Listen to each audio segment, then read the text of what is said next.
Дорогие друзья, наверное, многие из вас, так же как и мы в редакции Dickie Media World, с интересом следят за развитием сюжета на китайском реалити-шоу Shine, где принимает участие Димаш. По правде сказать, это непросто. Разбираться в хитростях сюжета и тонкостях командной борьбы, при этом не владея китайским языком и не будучи хорошо знакомым с творчеством участников, а фактически не зная решительно ничего ни о ком из них, кроме разве что самого Димаша.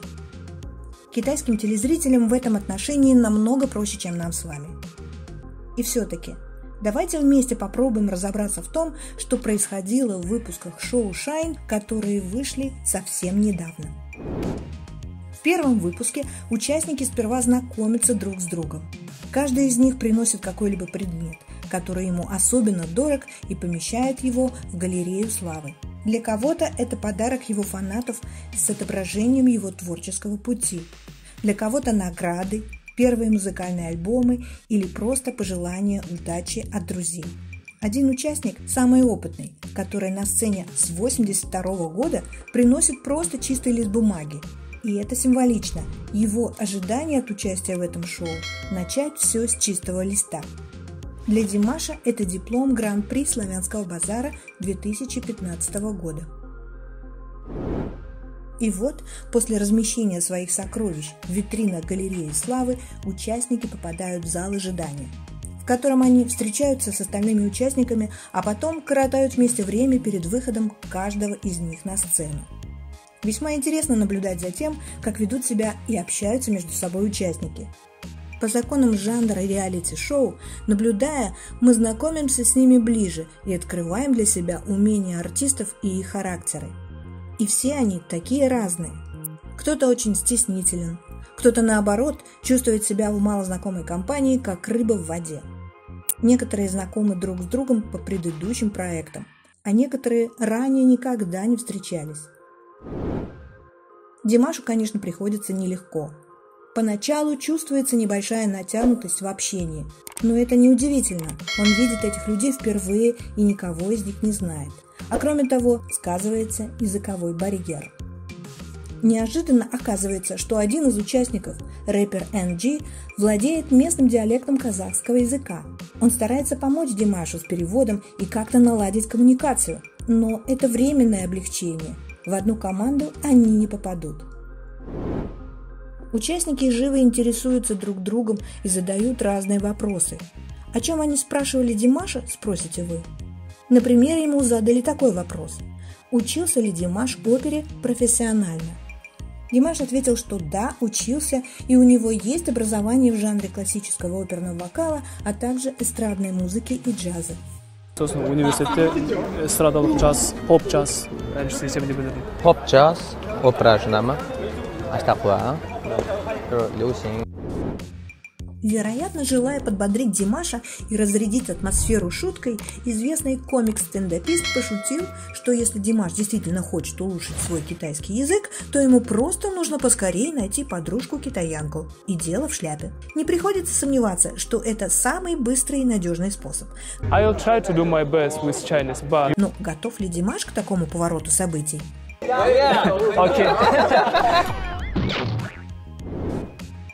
Первый день у всех участников есть возможность показать свои умения в сольном выступлении. И вот настает момент, когда выступления наконец начинаются. Порядок выхода на сцену заранее неизвестен. Напряжение ожидания в студии достигает предела. Все внимательно следят за выступлениями друг друга. Каждый из них готовится по-своему.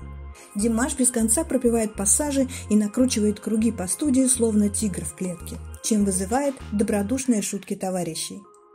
Тут происходит первая ситуация недопонимания, но юмор приходит им на помощь.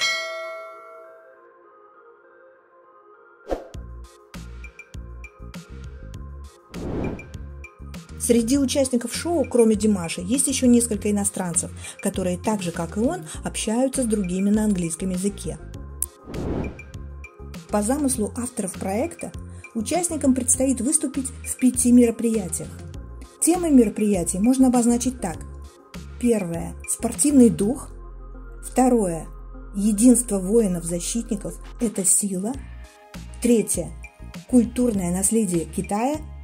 Затем слава труженикам и последнее – стремление к знаниям и освоение космоса. Вот такие интересные темы. Каждый из участников написал свои пожелания к организаторам шоу. Их оглашают девушки-судьи и комментаторы. Пожелания Димаша такие. Во-первых, не люблю одежду розового цвета. Второе, не хочу красить глаза. Третий, китайский да, рэп да, китайский рэп нет. Этот пункт привел в некоторое замешательство девушек, которые зачитывали записки с пожеланиями. Очевидно, это просто означало, что исполнять рэп на китайском языке все-таки будет для него слишком сложно. И четвертое пожелание – жить одному в комнате. Тут стоит отметить, что все участники живут по двое в комнате, и только лидеры команд имеют персональный номер. Димаш высказал пожелание иметь возможность поселиться в таком персональном номере. Ну что тут скажешь? Принц всегда принц. Посмотрим, смогут ли организаторы шоу выполнить пожелания Димаша. Интересно, что в этот раз на репетицию Димаш берет с собой свой личный голубой микрофон, своего рода талисман. Еще в памятном 2017 году, после конкурса I'm a Singer, этот особенный микрофон Димашу подарили его первые фанаты в Китае Dears. И вот настает черед Димаша выйти на сцену со своим сольным выступлением. Он явно рад этому. Выйдя на сцену, Димаш обращается к публике на китайском языке и говорит несколько приветственных фраз. Нихао, Чунгуа! Зал в восторге. В заключение Димаш получает бурю оваций и еще потому, что говорит на китайском языке «Привет, Китай! Я вернулся!». Благодарные зрители рукоплещут им. После своего выступления Димаш получает титул «Принц высоких нот». Вокальные данные Димаша производят огромное впечатление на других участников, которые наблюдают за его выступлением на мониторах студии. Они встречают его со сцены восторженными возгласами.